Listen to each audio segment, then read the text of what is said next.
Hey everybody, this is Kevin from thedietwars.com. I want to share with you a recent question I got from a Patreon patron, and then I want to see how it applies to a particular post by a guy named Carnivore Aurelius, who's this dude with like 300,000 Instagram followers who makes terrible posts on Instagram. And I want to explain how this question and my explanation for, well, the answer for this question applies to the case of Carnivore Aurelius in particular. So this guy says to me, he says, I'm a recent patron, and I just wanted to suggest something that would make an interesting topic for lay people, or maybe you have already written about it and I haven't found it. He says, I often see people criticized, sometimes called quacks, for using mechanistic reasoning. I'm not sure if that's the exact phrase in nutrition. I thought it would be interesting for you to go into the philosophy of science behind this sort of statement. To a layperson, it seems like science ought to be looking to find mechanisms behind why certain dietary patterns might be healthy, unhealthy, or cause this disease or prevent that disease, etc. So it would be interesting to read an in-depth discussion about what constitutes good and bad forms of scientific reasoning in the nutrition field, and what's wrong with the mechanistic reasoning approach compared to other things like RCTs or epidemiology, etc. Apologies if I used any of the wrong phrasing or terminology here. Hopefully you can see what I'm gesturing towards anyway. Cool. This is a really great question and a great topic. And we can show through example exactly why mechanistic speculation, I call it mechanistic speculation. You speculate on the basis of mechanisms that you have been established in this or that system. So either in a mouse model or a cell culture model or some sort of transgenic mouse or cell culture model.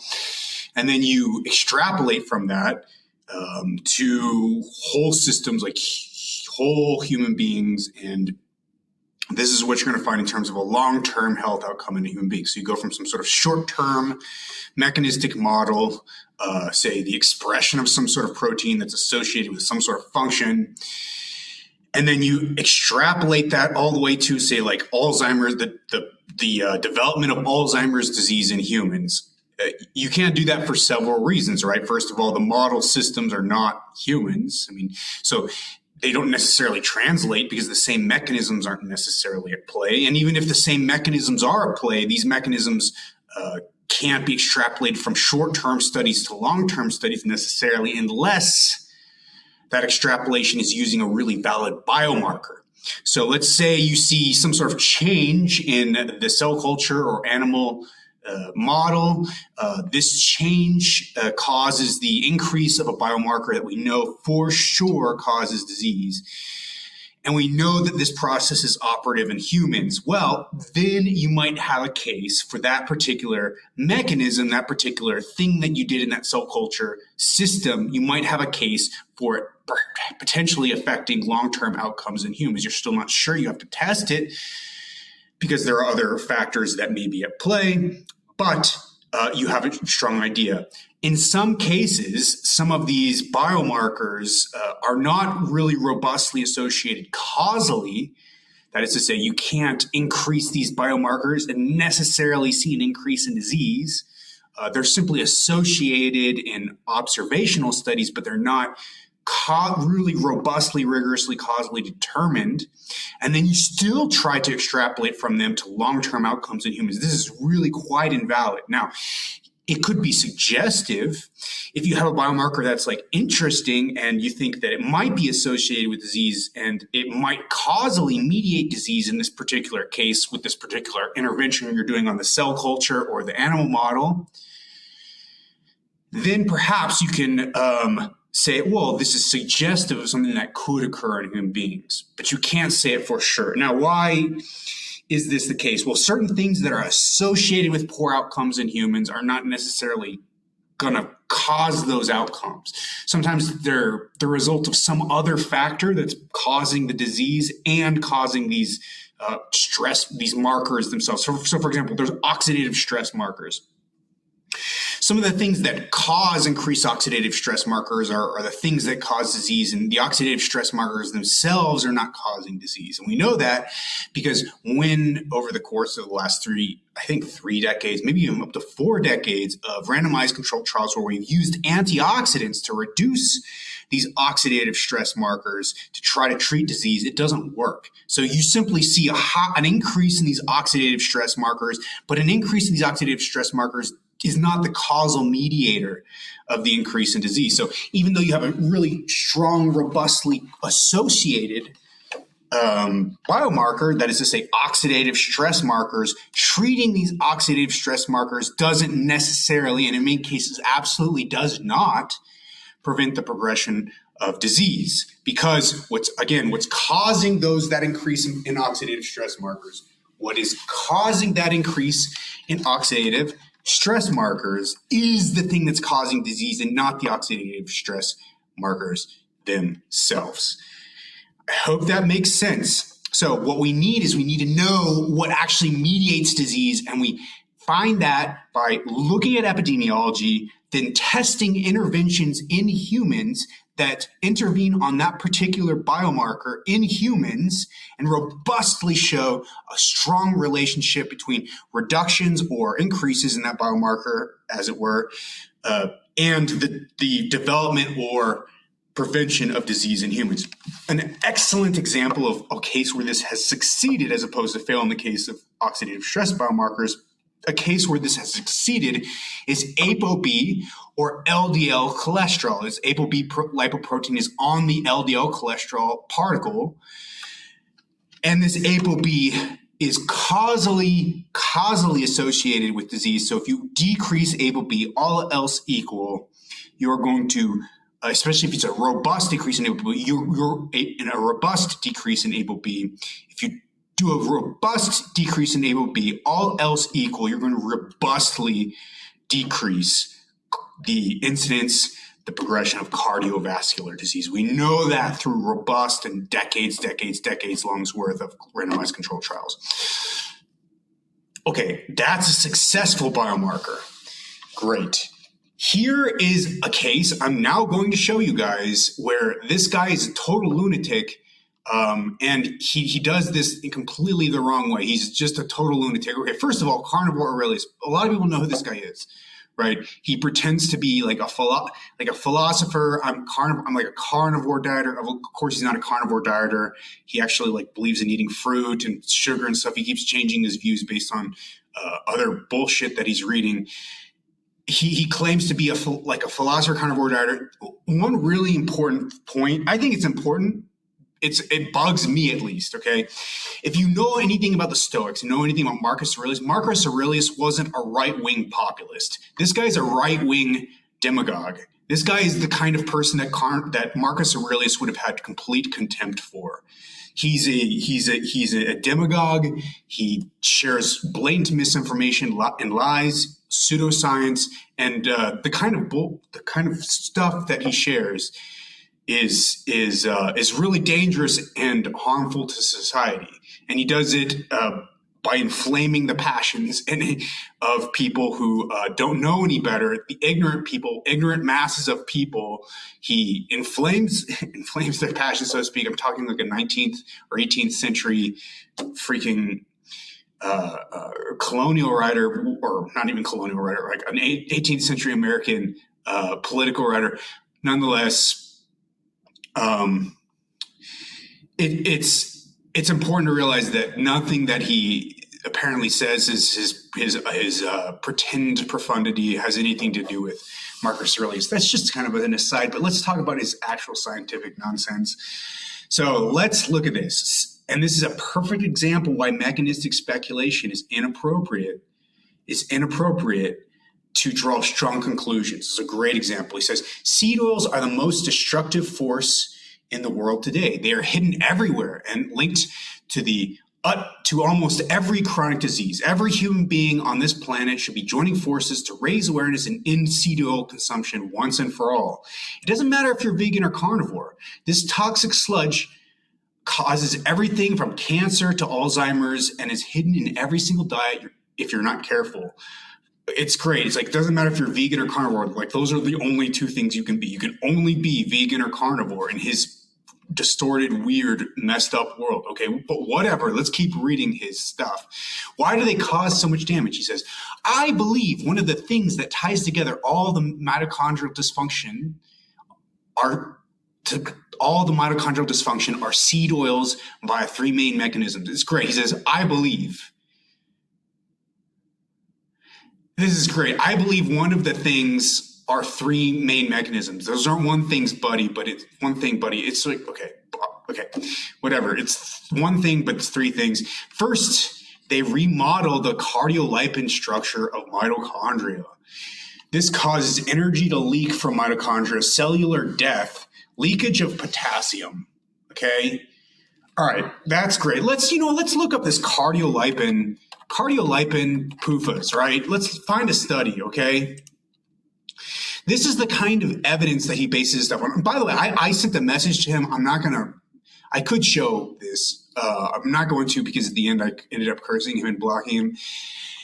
I sent him, and I've known him for a while. It's just too much for me to deal with him anymore because he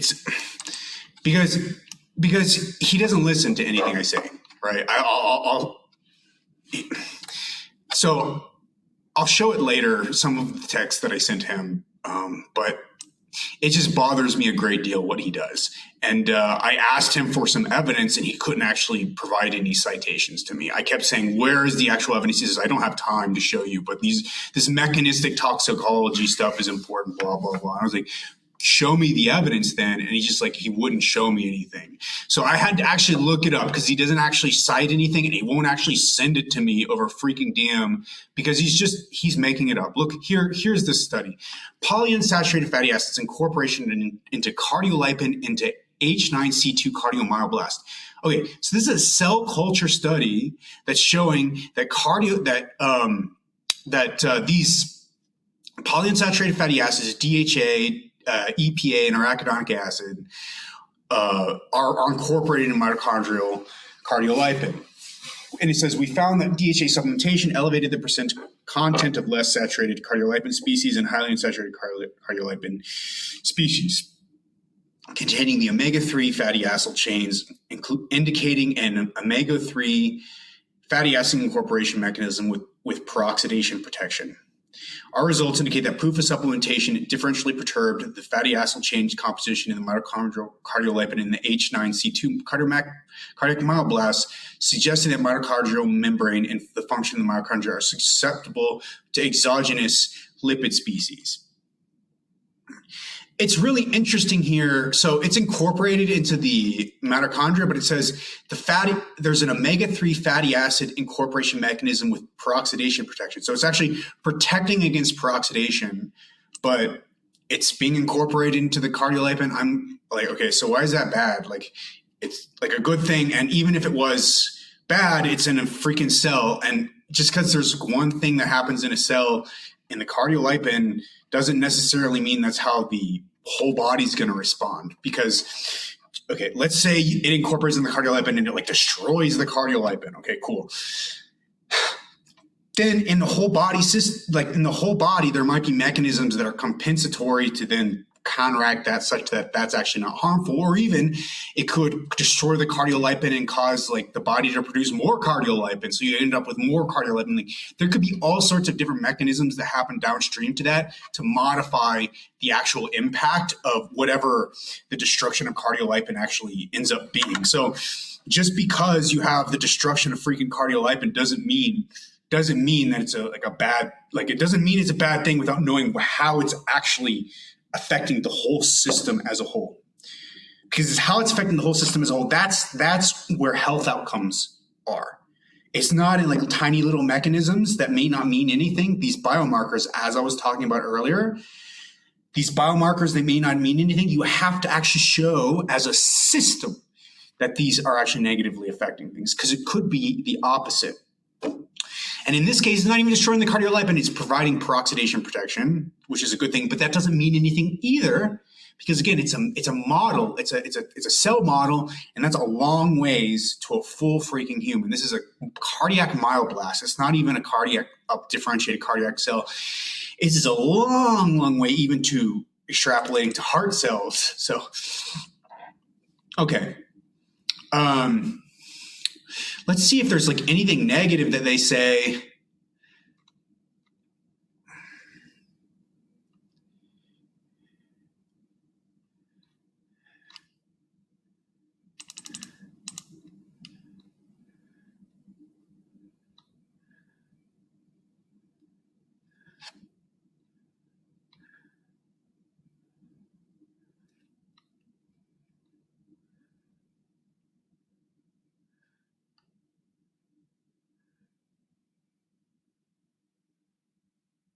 Like, I don't even see where.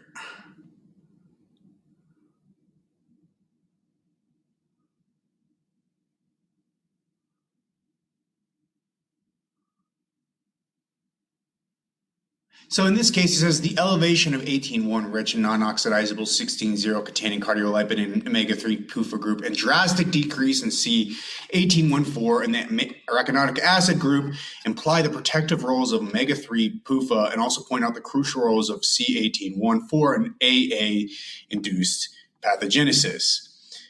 Okay, so arachidonic acid is bad in this case.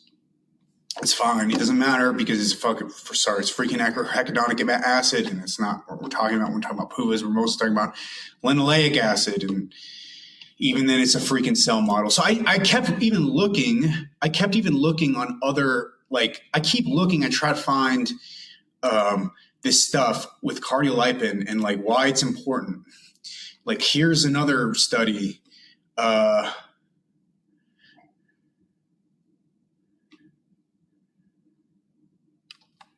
Like, these are just cells. Okay, so it's just hard. It's like I can keep looking at these cell studies, which is great. It's great to start these cell studies in order to like then build up to animal studies. Then you build up to human studies. So you can make a whole story where you start from cell culture studies and you discover something in cell culture, and then you build up to like treatment in humans. That's a beautiful thing. That's like Nobel Prize winning kind of stuff. Okay, like that's cool.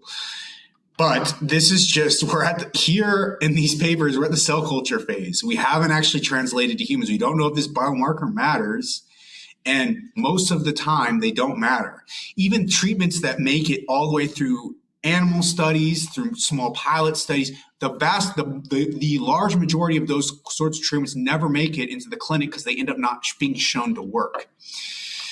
In this case, we haven't even gotten to the freaking animal studies yet to show that this mechanism of cardiolipin modification is important. And again, since there's so many different layers of biology, there's so many different ways in which this story can unravel as we get higher and higher up and closer to actually translational clinical studies. So it doesn't mean anything, even if we found something bad.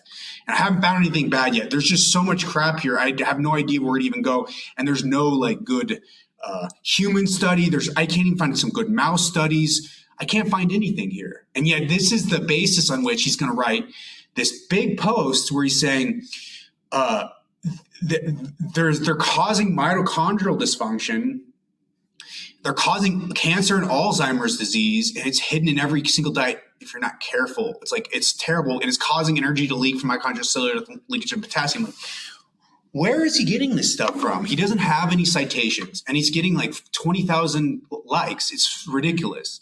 This person is terrible. This is really bad science. This would never fly even at the master's level. This would never, not even fly at the undergraduate level. Like a professor might humor a student who talks about this kind of stuff because they would be excited and happy about the student being excited about science. But the professor would know that this person needs to be shaped in such a way that this passion that they have is put in the right direction such that they're actually ending up doing science that comes to conclusions that are helpful or beneficial or going to be useful to anybody. Because this kind of way of thinking about science is not helpful or useful or beneficial. It's not going to help anybody. It's going to lead to Instagram posts that make this guy a bunch of money. And this guy's a very rich man now, by the way. He's making a bunch of money from this kind of shit. because of his food company. Okay, fine. Here's the next thing. Second, seed oils are highly susceptible to damage from unsaturated bonds, and they break down into toxic byproducts like H&E, acrolein, and MDA when oxidized. Well, they do break down. I'm trying to get my light to turn on again. There we go. They do break down whenever they're heated for extremely long periods of time. I keep looking for data showing that these have negative health impacts. And the only data I've ever found on this is some mouse studies where they heated vegetable oil for 3 days straight at boiling temperature. Like 200 or 300 degrees Celsius is a ridiculous amount of temperature. They just heated it for 3 days straight. And then they fed it a huge amount of it constantly to these mice. Oh no, it was pigs, and the pigs were fine. It's crazy. The pigs detoxed, the gastrointestinal cells, the intestinal cells detoxified any of the toxic byproducts that formed from these seed oils, and there was no increase in inflammatory markers in these animals. Those are the only studies I can find. I can't find any study that actually shows some sort of increase in some sort of negative or harmful biomarker by feeding even animals, even freaking animals. And this has been done multiple times, where they feed animals highly oxidized seed oils from putting it 300 degrees for 5 days, a ridiculous amount of time. They feed animals and nothing happens to these animals. There's nothing happens because the intestinal cells, because they have to pass through the intestinal cells. The intestinal cells are whoa, wait a second, we got to take care of this shit. And the intestinal cells take care of it. They don't have a problem. They deal with the problem. And this is what happens in these animals. So I can't find a single thing in humans. And if these things are bad, right? These are toxic compounds that are they're poisoning your cells, they're poisoning your mitochondria, and they're killing your mitochondria. What's happening with the inflammatory markers? So in some studies where they actually do feed people heated seed oils, they've been heated and cooked in muffins, incorporated in all sorts of different foods. They never, there might be some cases in which they do show something like this, but overwhelmingly, they do not show increases in inflammatory markers. And I'm telling you, if your body is injured or poisoned or not doing well, one of the first things that happens is inflammatory mediators rise. Why do inflammatory mediators rise? Inflammatory mediators are simply alarm molecules that are released by different tissues, by the liver, by immune cells. They're alarm molecules that are released into the circulation into other parts of the tissues that are saying, hey, alarm, we have to fix this problem. Inflammatory mediators are a way of re-establishing homeostasis. When your body's homeostasis is disrupted, inflammatory mediators rise. When your body is injured, inflammatory mediators rise. When your body is undergoing a disease process, inflammatory mediators rise. Why would it be the case that you'd have all these toxic byproducts that are killing everybody, but inflammatory mediators do not rise? They do not rise in humans or in animals, as far as I'd be able to tell. Let's go find PUFAs. No, let's say omega-6 fatty acids meta-analysis. And you can see I've been searching for some of this stuff. I can't find any good data. Oh, we've got it. It's going to be a systematic review, I believe.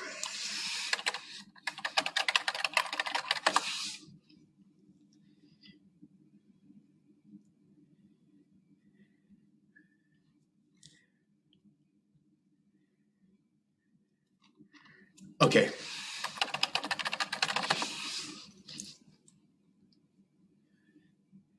Great. This is the Ennis paper, 2018. And it's just, we can just read this because this is going to say what I just said. Inflammation is a normal process that is a part of host defense and tissue healing. However, excessive or unresolved inflammation can lead to uncontrolled tissue damage, pathology, disease. In humans on a Western diet, omega-6 polyunsaturated arachidonic acid makes a significant contribution to the fatty acids present in the membrane phospholipids of cells involved in inflammation.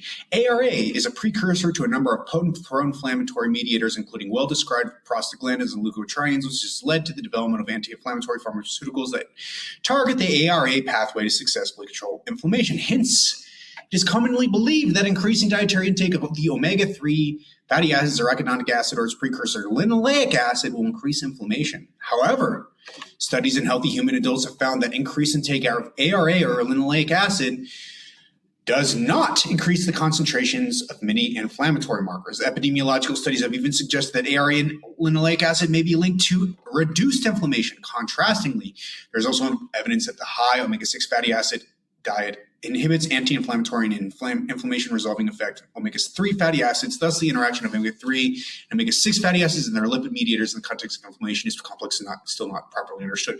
What this is saying is if you give people a really high intake of omega-3 fatty acids, you're going to get an anti-inflammatory effect. That's been shown. If you add omega-6s onto that, you're going to decrease the anti-inflammatory effect of omega-3 fatty acids.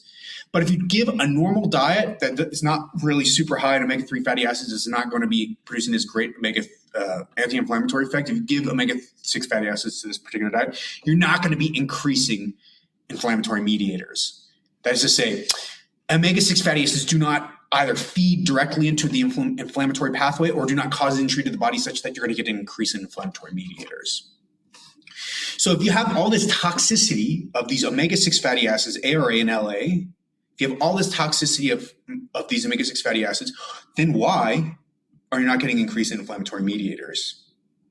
And I'm just showing the abstract. I've read the paper, and I've talked about this over and over again on Twitter, but we still have this bullshit narrative that seed oils cause inflammation. But, okay, cool. So there's no increase in inflammatory mediators. We repeat it. Let's open the study. Let's open the study because it's just like, it's an endless Sisyphean task. Do you guys know who Sisyphus is? I think it's in Greek mythology. There's this guy who rolled this, a stone up a hill, and then he'd get it to the top of the hill, and then he'd come right back down again. He was doomed for his entire life to keep doing that over and over again, to keep rolling it up the hill and having it roll back down, roll over him, and having to go put it back up again. And I feel like this is what I'm doing in the case of seed oil. So let's look at this.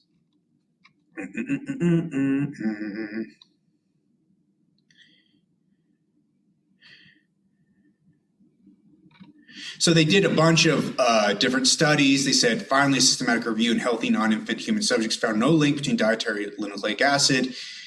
15 randomized controlled trials. So these are rigorous randomized controlled trials. Found no link in dietary linoleic acid intake and markers of inflammation such as cytokines, including IL-6, TNF-alpha, CRP, fibrinogen, plasminogen, activator inhibitor type 1, and soluble vascular adhesion molecules.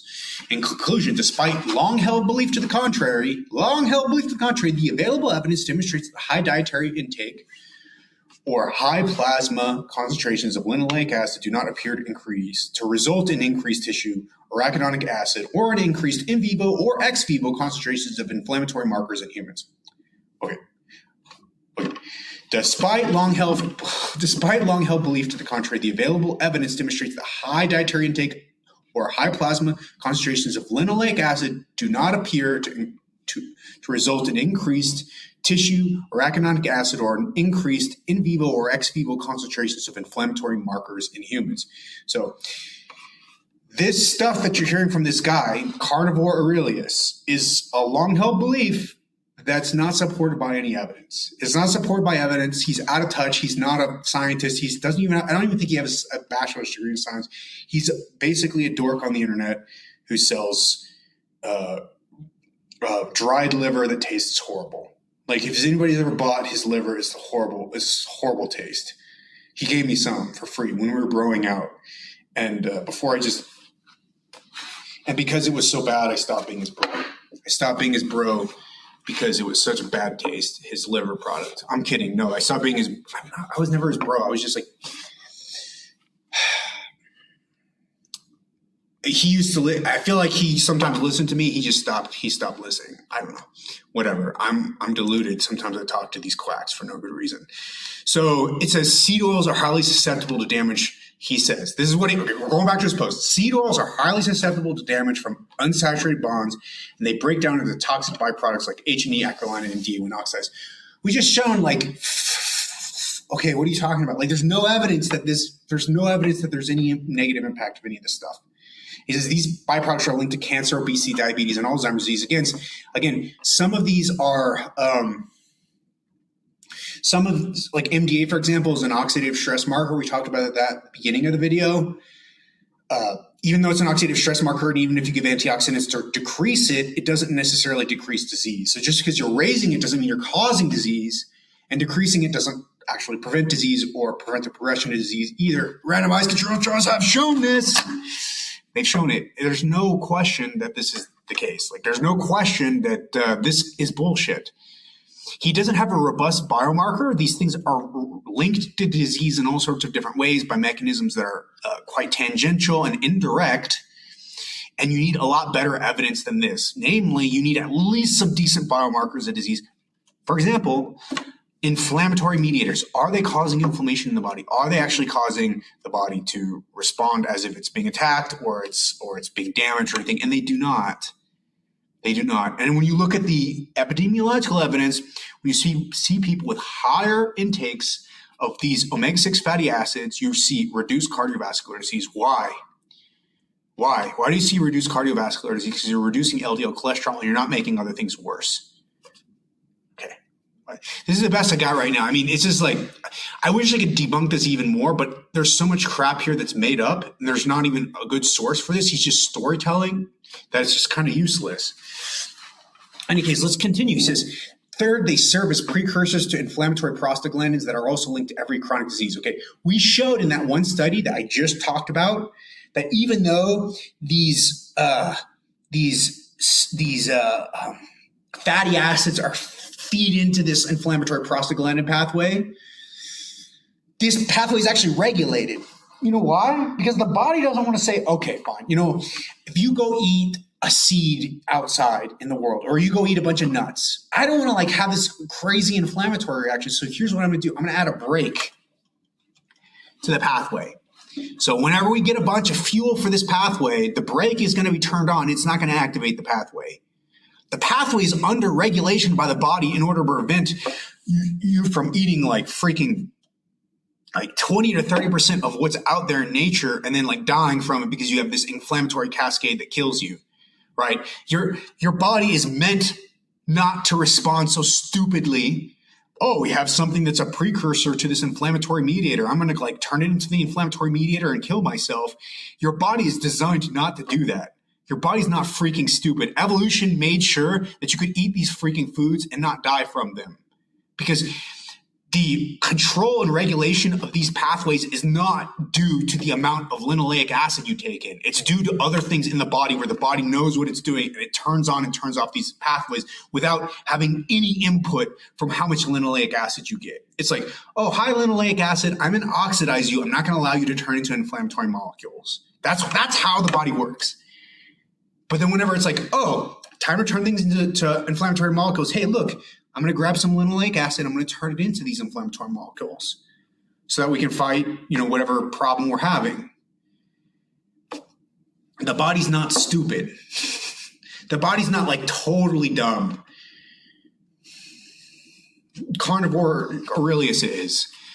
Okay. So he says, when people consume seed oils, they accumulate them in the fat. Yes. The average body today has 20% of the fat is linoleic acid compared to 7% 50 years ago. Maybe that's a good thing. And in fact, the paper that he's actually citing here is by Stefan Guinet, right? Stefan Guinet wrote that paper. He wrote that paper. I know Stefan quite well because I've followed him forever. And Stefan wrote that paper, and he said in the paper, we're not going to say whether this is good or bad. It's not clear. Just because you have more linoleic acid in the fatty acids you doesn't mean things are bad. It could be a good thing. I think it's probably a good thing. Similar to letting a bottle of oil sit out in the sun, over time this causes your body to go rancid. This is sickness. Okay, now here's another mechanism. I guess you're going rancid. Your body's going rancid. Stick to saturated fats and said, my recommendation is butter, ghee, beef tallow, macadamia oil, or coconut oil. For those asking about olive oil, the jury's still out, but I do not believe it is a great alternative to seed oils. Many of them have over 10% linoleic acid. So he's doing against olive oil now. He's a moron. He's a total moron. He is not eating seed oils is not enough. This guy's a total idiot. You need to hate seed oil. Look, oh, this is wonderful. He says you need to hate seed oils. You need to hate them. Hate them with all your soul, man. Hate them. You need to scream at waiters. He says you need to scream at waiters that serve them. You need to throw them away in every home you walk into. You need to bring butter with you everywhere. You need to dedicate your life to taking down these oils. Who's with me? This guy needs to delete his account. He's an idiot. He's an idiot. He's an idiot.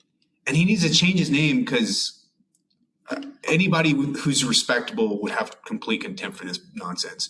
Let's see what else of this. He has just a bunch of graphs that are nonsense. Oh my God, he has a bunch of studies. We'll have to do this the next time. I can't do this. Oh my God. Let's debunk some of this if we can. I don't think I can take this.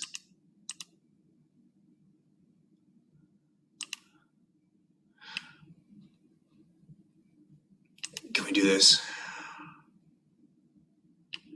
All right, this is part one. Part two, we're going to debunk these studies. We're going to rip these studies apart. But I just hope we introduce some concepts, some ideas, and then we're going to go rip these studies apart in part two.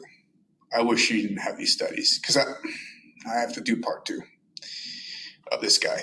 But this is going to be the last time I'm ever going to do. So I'm going to rip apart these studies in part two. I'm never going to talk about this moron again.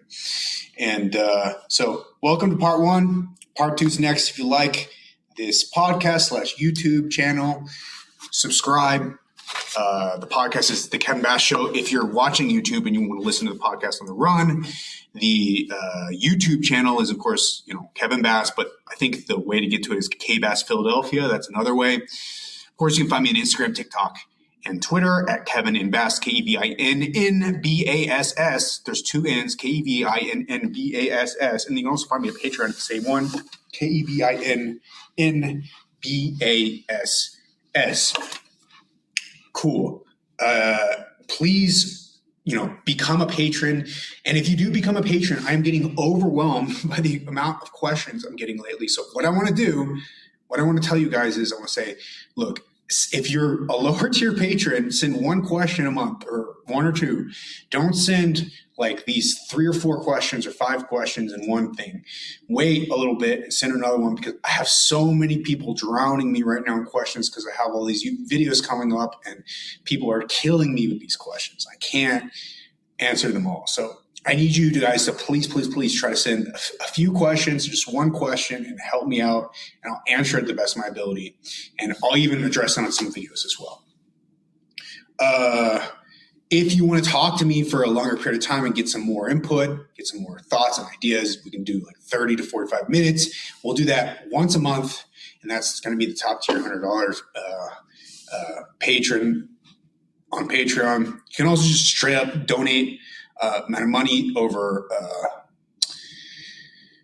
my website, thedietwars.com/support-me. That's how you can give me some money to help me out with some of this stuff because I'm driving this 1997 Dodge Caravan. It's a rust bucket. Like all the paint is peeled off. One of the windows is taped up. There's no power steering and it doesn't go in reverse. So I have to make sure to park up an incline so I roll backwards after I turn on my car. And if I'm on like neutral ground, I have to like open the door and use my leg to kick backwards so I can go backwards and get out of my parking spot. If you guys become a patron or you go something like support me on my website, that'll help me a lot. And yeah, like, comment, subscribe, share, let your friends know about this guy and all the stuff that I'm doing as well. And we're going to do part 2 of this dude in the next video. Maybe this will be the next video. And then we're going to do some more fasting stuff with Huberman again, man. Like I just keep getting inundated by this nonsense. And yeah, this is going to be insane what we're going to be doing soon. So looking forward to it or not. Actually not looking forward to it. And hopefully we'll get to the seed oil, some more seed oil stuff, and finally to some stuff about vegan diets next week or the week after. And I hope you guys like this stuff.